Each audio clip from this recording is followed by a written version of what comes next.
Top of the day, beautiful people. Let's start our conversation here. Whenever we think about the traumatic experiences in our lives, oftentimes we think back of the event or we look at that memory as if the memory is the problem or the event is the problem or the experience is the problem or what we've been through is the problem. The reality is, it's not what you've been through, it's not the experience, it's not the memory that it's the problem, but it is the meaning that you've given to that experience. It is the meaning that you have added that continues your ongoing pain. Welcome to this week's teaching series under the Trauma to Triumph workshop. This series is Your Story Wasn't a Choice, but the meaning you give to it now is. Again, this week's series is titled Your Story Wasn't a Choice, but the meaning you give to it now is. My goal of this conversation is not to pretend that your past didn't happen. My goal is to reclaim the pen or teach you how to reclaim the pen of your life and rewrite what all of those experiences actually mean. Because the story you live by becomes the life that you build. The story that you live by becomes the life that you build. Let's talk about the lie that we've been told about our memories. Many of us have been taught that healing means forgetting the past or getting over the past. How often do we hear that? Just get over it or just move on. Move on is one of the more common ones because when people tell you to move on, they believe that they're actually doing you a favor. Yeah, just move on, man. Just get over it. Just move past it.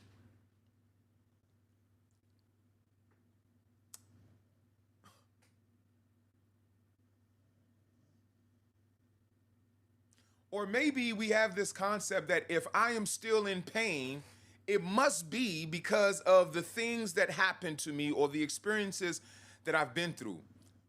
But that's not the truth. Here is the truth. Your memory isn't what's keeping you stuck. It's the meaning that you have assigned to that memory. Your human brain or our human minds don't just record the events of our past. Our minds make sense or attempts to make sense of those events. Our mind attempts to actually rationalize the things that have happened to us. And oftentimes that rationalizing it means that we assign our own meaning to everything. That's why oftentimes you and I can both go through the same experience with each other, but both of us have a different story or a different interpretation of what took place. That's because you and I can both assign whatever meaning we desire to that experience that we encounter together. And depending on the meaning that we assign to it, that will determine how that experience lives on in my memory and throughout my life. Our mind don't just record the events, but our minds make sense of them. Our mind assign meaning to it. And that meaning you give your pain in the past, that's the story that you're still living by today. The way that you have interpreted that experience in your life is the way that you see the world today. The beliefs about yourself that you derive from those experiences, those are the limiting beliefs that are causing you the ongoing pain. And the idea behind reframing your experiences or rewriting your story is taking the pen of authorship and deciding that even though I did not have a choice about what happened to me, I have a choice about how I tell that story or how I allow what happened to me to impact my future. And oftentimes that impact comes by way of the story that I tell about my experiences. So sometimes those stories sound like this. The experience is that I was abandoned. The story becomes I'm not worth staying for. So you may have been left in your childhood. You may have been left in your upbringing. You may have been abandoned by those that love you. That's the experience. But that's not what's keeping you locked and stuck in this place in your life today. What's keeping you stuck is the fact that you don't believe that you are worthy enough for someone to stay for. And that becomes the ongoing battle in your life. That limiting belief versus your desires, your dreams, your aspirations.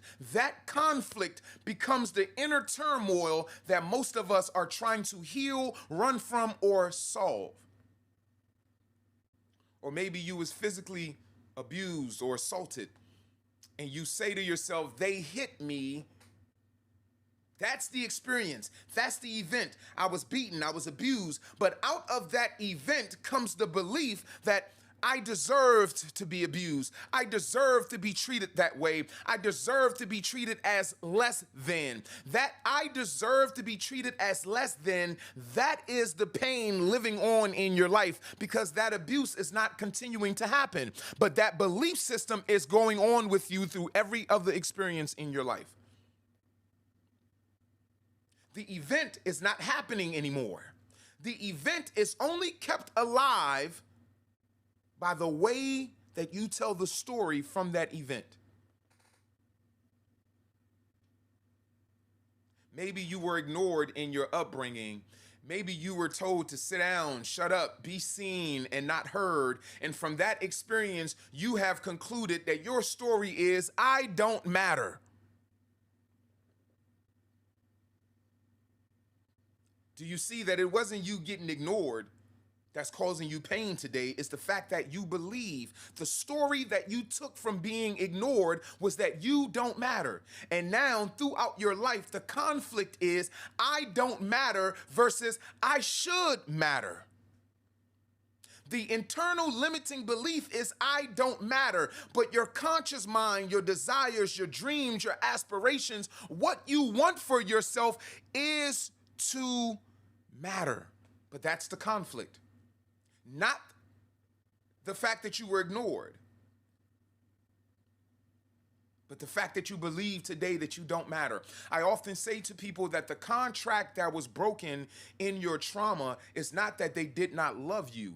The contract that was broken in your trauma is because they didn't love you properly, you never learned to love yourself. And that's the real wound, and not the event itself. It's the belief that came after that's causing you your pain.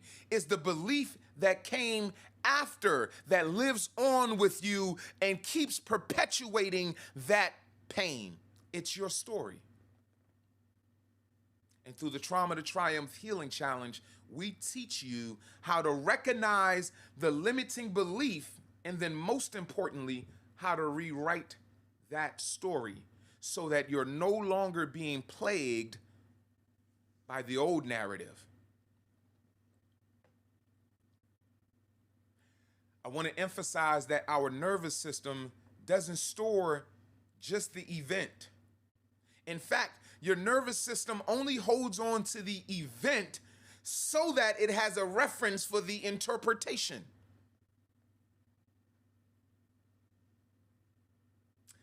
This is where your trauma gets a little bit tricky. So let me slow this down for you all and break it down for you. Your body isn't just holding on to memories. Your body is holding on to the emotion, the fear, and the conclusion that you drew from the experience.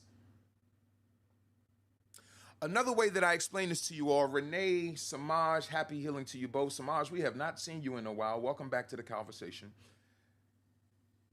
Velveeta,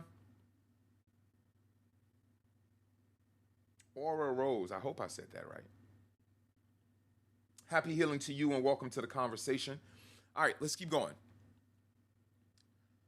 So Let me share this with you all. I oftentimes explain this to my clients by breaking down the 5 elements of how trauma is stored. Now, this is a process or a method that I developed just to explain to you all the internal workings of how the mind, the subconscious mind, holds on to trauma and why. So first thing you want to understand, the subconscious mind holds on to trauma as a means of remembering something so that we do not experience it again. Your subconscious mind holds on to 2 major emotional memories as a means of survival. One is pain, the other is pleasure. Pain it holds on to so that it remembers what to avoid. Pleasure it holds on to so that it remembers what to encounter or what to repeat. Now, whenever you encounter pain in the form of trauma, it is stored using these 5 elements. There is the version of you that actually went through the experience. That version of you becomes arrested in whatever state you are. So if you were 7 years old and wherever your mind or your emotions or your thought processes were at the age of 7 when you experienced that trauma, just know that that version of you that is stored with that memory is still 7 years old. And every time you remember that event, you go back to being that 7-year-old. We'll expand upon this later. So there is the version of you that went through the experience. That's the first element of how your trauma is stored. Then there is the event, the actual experience. That's the second element of how your trauma is stored. Then there's the emotion that you experience because of the event. That's the third element of how your trauma is stored. Then there's the frequency, the vibration, and the energy. This is the outward expression of that emotion that you felt internally. That is the fourth element of how your trauma is stored. And then the last element is the person or persons or the relationship that was related to the event. Every time I ask you to tell me something about major events in your life, you're going to pull up those 5 elements. You're going to go back to being the person that you were when you went through the experience. You're going to recall the event. You're going to feel the emotions that you felt during the event. You're going to feel the outward expression of that emotion. And you're going to remember the person, persons, or the relationship that was related to the event. Your body isn't just holding on to the memories. It's holding on to these 5 elements. It's holding on to the version of you that went through the event, so that every time you get triggered or you remember that past trauma, you go back to being the 10-year-old, 12-year-old, 15-year-old, 7-year-old, however old you were, you go right back to being that person. You go right back into the event as if it is happening live. You go back to the emotions, you go back to the energy, frequency, and the vibration, and you go back to feeling the way that you felt about the person or persons that were involved.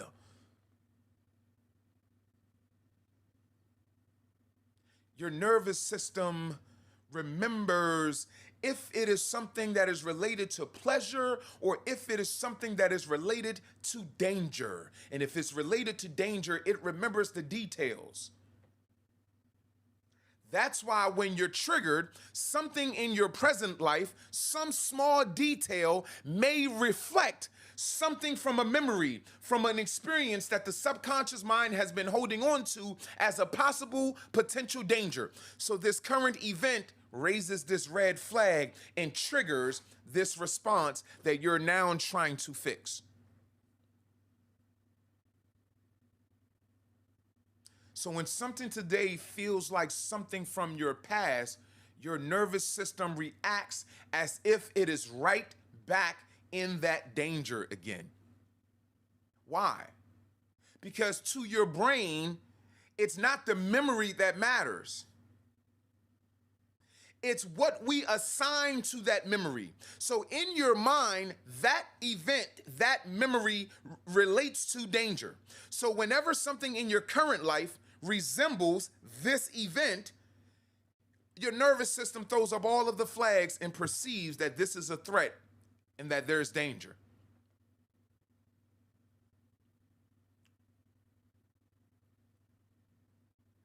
So the panic that you feel, the shutdown that you feel, the overthinking that you feel, that's your body and your subconscious mind reacting to a meaning that you've given an event from long, long ago.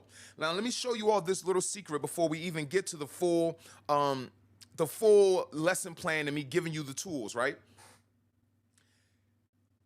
If your body is reacting to the meaning that you gave to the event long, long ago, then by changing the meaning the reframing of your story, you change the assignment that you have related to that event. I'll give you all this example. If you went through, let's say you were abused physically, and the story that you've been telling yourself because of that abuse is, I was weak, I was helpless, and that abuse that happened to me means that I am weak and that I am helpless. Because why did that happen to me? Or why would I have been the victim of that if I wasn't weak and helpless? So your limiting belief from that experience is that I am weak and I am helpless. Now watch this. The persona that you create to protect that weak and helpless version of you that is now frozen in a state of development in this memory or in this experience, the persona that you create may be an angry, aggressive persona. And this persona is simply here to protect this part of you that is now arrested and frozen in this state of development with this trauma. You'll see this in a little more detail here in just a little bit. Let's talk about how your identity was formed by the story you wrote under stress. This persona that you created, this identity, this aura that you carry yourself with, that you've become so comfortable in that you now identify so strongly with this identity or this persona that you are incapable of seeing the authentic you that is frozen in this state of development. Let's talk about how this story forms this persona and this identity. Zaya says, often we attach beliefs that are not ours to fact. Oftentimes, the story that we have been living by is someone else's opinion based on their unhealed trauma. Oftentimes, the story that we have been living by is someone else's projection of what they could not internally settle within themselves.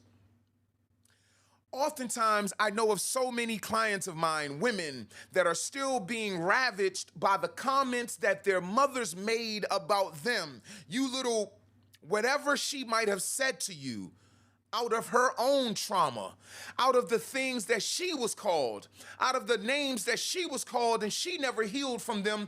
And in her mind, she is so afraid of you becoming what she was told that she would be, that these vile words and these vile names that she's calling you is out of her fear of that unhealed trauma. But now these vile words and these names that she called you is now the story that you have been living by. It's now the story that has been ravaging your truth and your future. And our goal is to teach you how to take back the pen of authorship and write the story that reflects the life that you desire instead of the story that reflects someone else's projection from their unhealed trauma.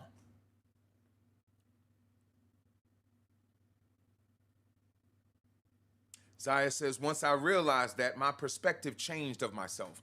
Once you realize that the story you have been telling yourself is based on someone else's opinion, or once you realize the story that you have been telling yourself is based on the negative perspective of your experience, because there's always a positive perspective. How can somebody find positivity in grief, in death?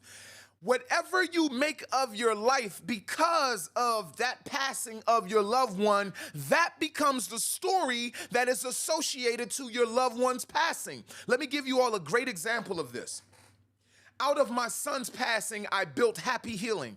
Out of my son passing, I developed this healing method, the trauma to triumph healing method. So now, every time I think of this work that I am doing, that is the association to my son's passing. The beauty that I give to the world, the beauty that I share with the world, the beauty of watching people heal from their own grief and heal from their trauma, that is the association with my son's passing, because that is what I am doing with that energy. That is what I am doing with his memory. That is what I am building with his legacy. So the story that I am now telling about my son's passing is not the story of a father who was ravished with guilt. It's not the story of a father who barely made it, but it's the story of the man that is standing and sitting in front of you today. Because from that experience, I've built this.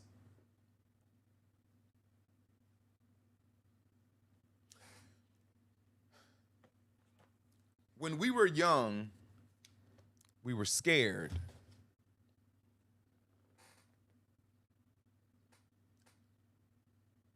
We had limited information, limited context. So we did our best to make sense of our pain the best way we could. We did our best to make sense of things that children or wherever we were at that phase in our lives, we should not have been trying to wrestle with such matters. But we did our best.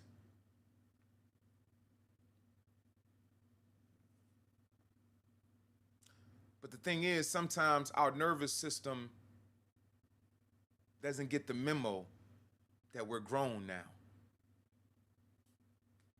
Sometimes our nervous system doesn't get the memo that we're no longer in the environment that produced our wound.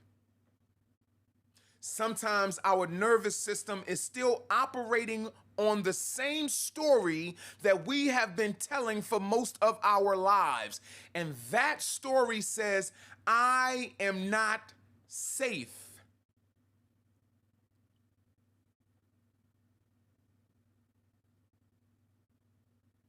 That's why it's not so easy when people say, oh, just let go of your past.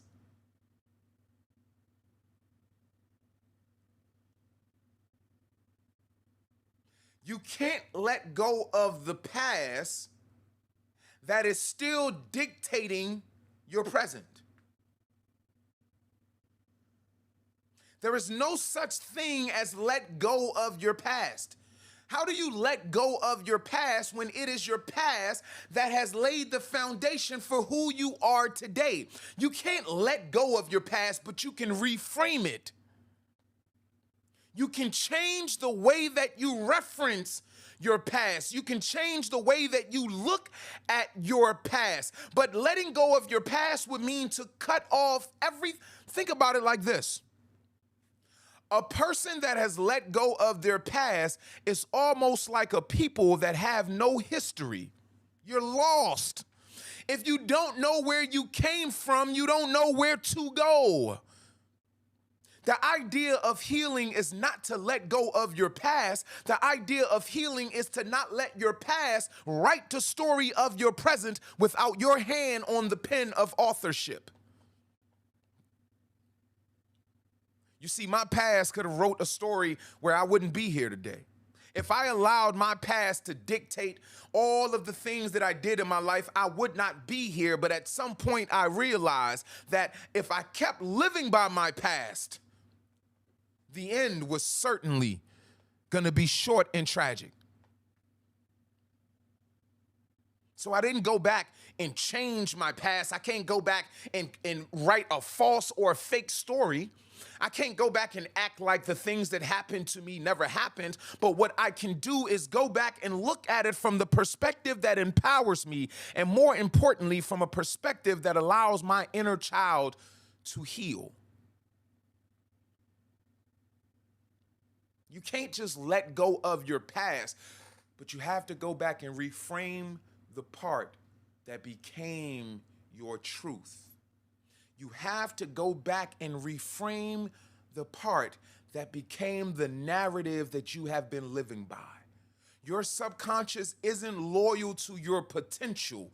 Your subconscious is loyal to the story that is going to keep you safe. And if your subconscious believes that self-sabotage is safety, then you will self-sabotage every single time, because the story that you are living by says, I'm not good enough for love.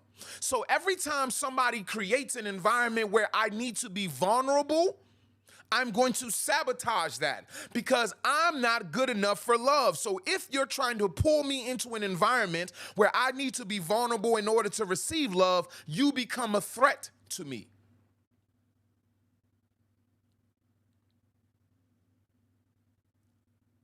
Your subconscious mind is not loyal to your desires. I want a beautiful relationship in my life. I want someone to love me genuinely. But my internal story says that I am not worthy of love. So no matter how much I desire this thing in my conscious mind, until I go back and rewrite the story that is telling me that I am not deserving of love, I will always destroy whatever is in front of me. Because my subconscious mind is loyal to keeping me safe. Self-preservation overrides every other command system in the mind until you become the conscious observer. Self-preservation will override every other system code within the computer until somebody takes control of the keyboard and says, no, that's not a threat. Keep the system running.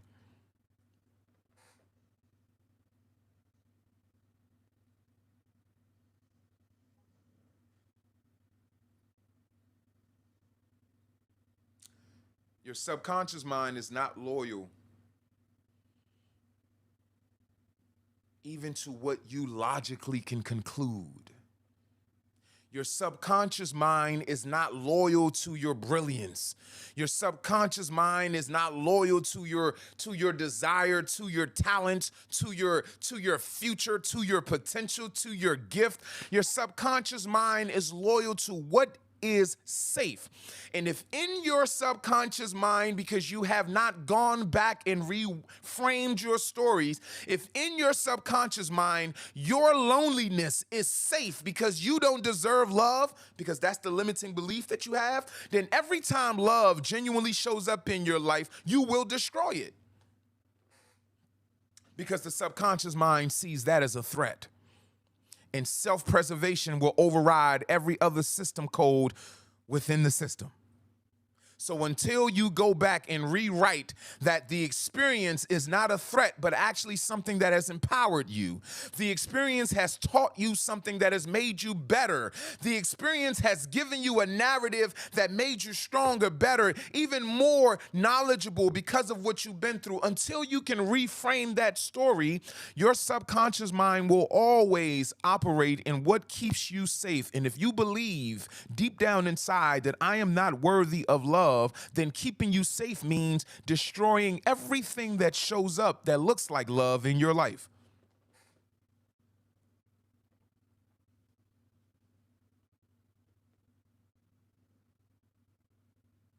How do I reframe, Coach? Kawana, happy healing to you.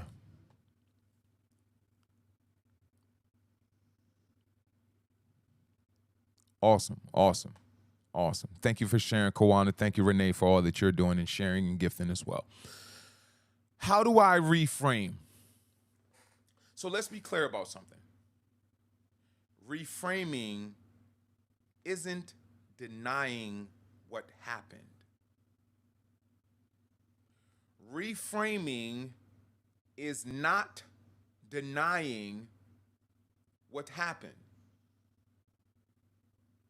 Reframing is honoring how it felt and giving yourself the dignity of a new lens.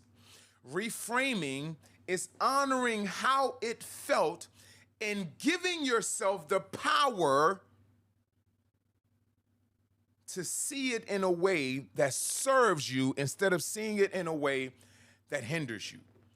Reframing says, this has already happened, and I now recognize it is the story that I tell about what happened that is continuing to impact my life. So reframing is going back and looking at the thing and seeing it from a perspective that empowers you. So let me give you a real small, quick example.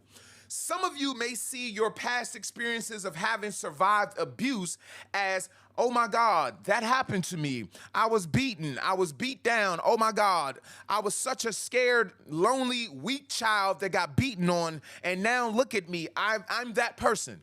That's the narrative. That's the story. Or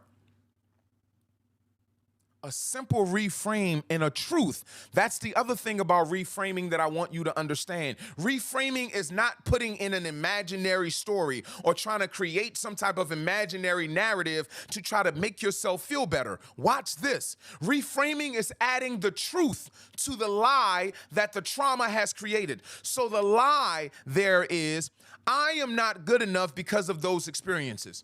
When the truth is, if you were a child and you went through all of those things and you are here today, conscious enough to sit in a space like this and say, I want to be better, I want to heal, I want to feel free. If you were a child that went through all of those experiences and you are still here in your right mind, fighting for more freedom, fighting for more access, fighting for more of the ability to live, then I would look back at that child and I would say, that child is a young hero. I would say it took strength for such a child to endure such circumstances and still be where you are today, standing, thinking, fighting, aspiring for more. In your mind, you may look back at yourself and see yourself from a negative perspective because that's how it felt at the moment. But what we do through the Trauma to Triumph Healing Challenge is teach you how to perceive this from truth. And the truth is, only a child that is strong, only a child that is, I got the itchy eye here.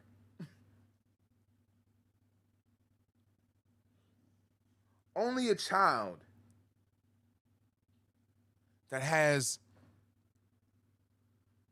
fortitude could endure such an experience, survive it, not lose his or her mind, be plagued with the outcome of those experiences in your adult life and still not give up.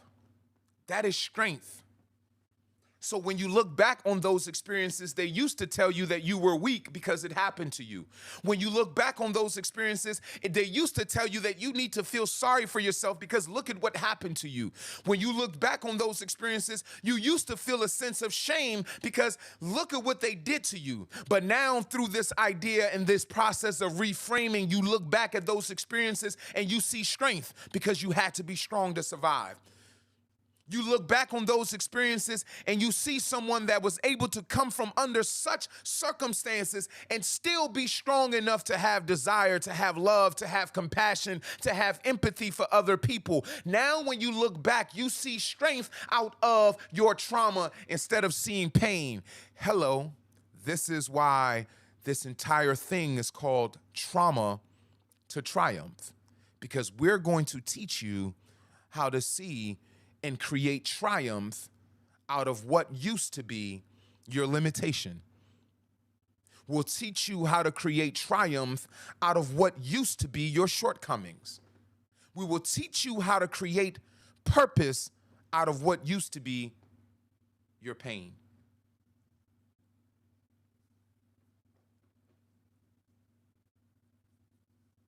They say when you got the itchy eye, that means abundance is coming your way. Or maybe they don't say that and I just made it up, but I have the authority to write the narrative that I live by. So that's the narrative I'm going to live by. Let's talk about reframing. What does reframing sound like? Let me give you all some tools. Quick tools.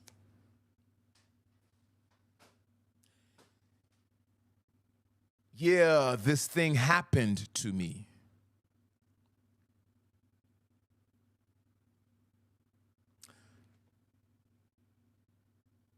But it doesn't define me.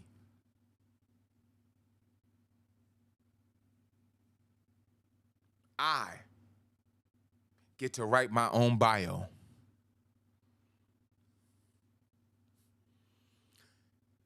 The opinions of those that failed me, their opinion does not have to be included in my bio. I get to write my bio. What does reframing sound like?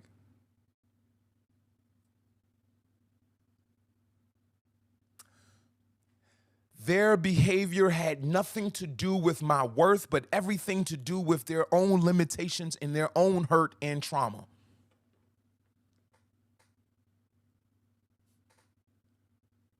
Because remember, they told you that you weren't nothing. And that has been the narrative that you have been battling and living with. But when you understand that all of their actions were based on their own unhealed trauma, I can reframe that experience and see that the projection that they were putting on me with their words, with their actions, was not a reflection of my worth, but it was a reflection of their own shortcomings and their own unhealed trauma. What does reframe look like? I survived that, and I get to decide now who I become. Not, I went through that, so my life is this. Not, because that happened to me, I am not worthy of this, or I am not deserving of this. That is letting the incident or the event or the trauma write the story. What happens when I take the pen? What happens when I understand that I don't have to battle someone else's opinion about me because I can write my own bio? See, reframing is I didn't just survive it. Reframing is I get a chance to give it meaning. I get to decide what the experience. There it is, right there. I get to decide what the experiences that I've been through mean to me. I get to decide what the abuse means to me. I get to decide what the abandonment means to me. I get to decide what it means to me. You want to know a secret? You've always been the only person that got to decide what it meant to you. You just never knew you had the power to change the meaning. You just thought you were stuck with what they said about you. You thought you were stuck with what they said that experience meant. You thought you were stuck with what the trauma told you about you because you've been through it. But you have always been the only person that got to decide what it meant. You just thought you had to adopt their meaning. You thought you had to adopt society's meaning. You thought you had to accept whatever people said about you because of what you've been through. But the reality is, the moment you accepted it, that meant you decide that that was the definition of it. Which brings us back to square one. I don't have to accept someone else's definition of my reality. I don't have to accept someone else's definition of my experiences. I have always been the only one that decided. I just didn't know I had the power to change the narrative. I just didn't know that I had the power to change the outcome. I didn't know that I had the power to determine that even though I have been through X, Y, and Z, I can still be whoever I desire to be, because the experience that I have been through does not dictate the outcome. I do. And that outcome is driven by the narrative that I tell.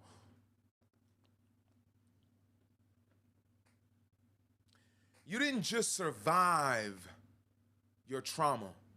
You gave it meaning. And that meaning has been either your truth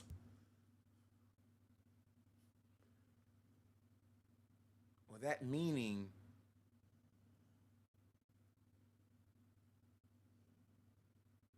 has been the limiting belief that has imprisoned you.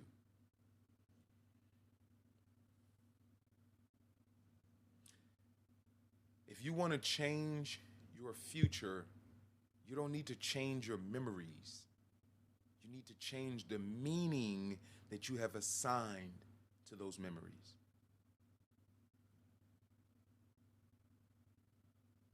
You can't change the fact that when you think back on your childhood, you may see visions and images of you being beaten. But you can change how you look at that child that was being beaten. You can see that child as a victim of an abusive parent, or you can see that child as the strong little boy or girl that not only survived that, but made it through it so that you can be the adult that you are today. That's a strong child. That's a resilient child. That's a child that has given you the opportunity to be great, and that is a child that needs to be celebrated. That is a reframe that can change your entire life.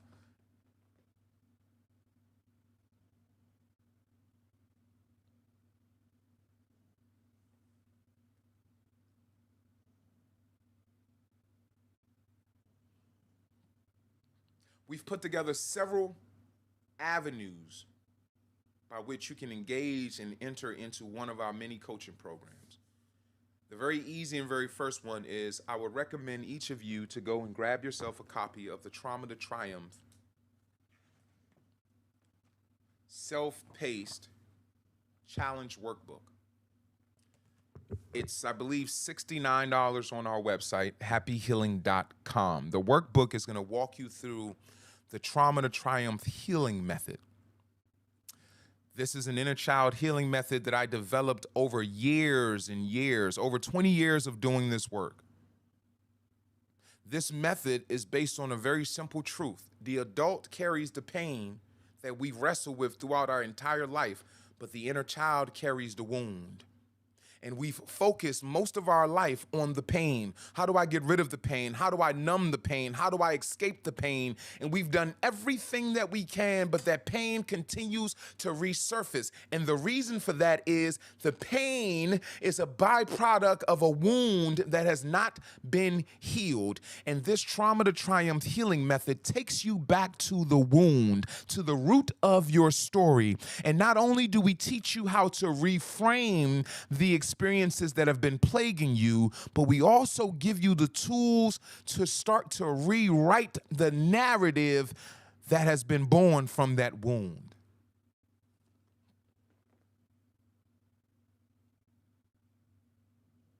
So whether you want a quiet place to journal or a live masterclass to witness breakthrough, you can either grab the workbook, which again is $69, or you can join us in our monthly masterclass where I go into the depth of teaching this Trauma to Triumph inner child healing method.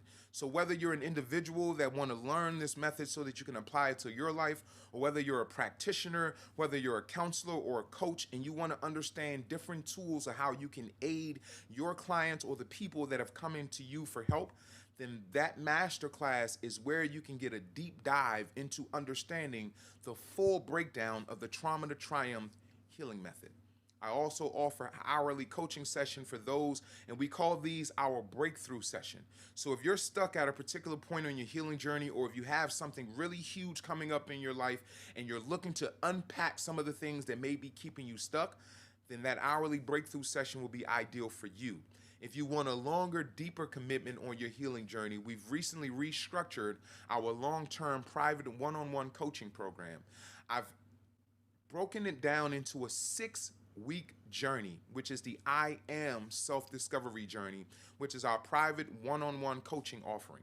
So wherever you may be on your journey, whatever help you may need, whatever level of engagement that you're looking for, there is a service that we have that can be an aid to you.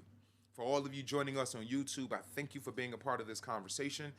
Please do like and subscribe to the page, as well as turn on your notification bell so that you're notified whenever we release new content. This series will continue this week, as I will have 3 more episodes to cover with you all under Your Story Wasn't a Choice, but the meaning you give to it now is. I love you all. Thank you for being a part of this conversation. And as always, happy healing.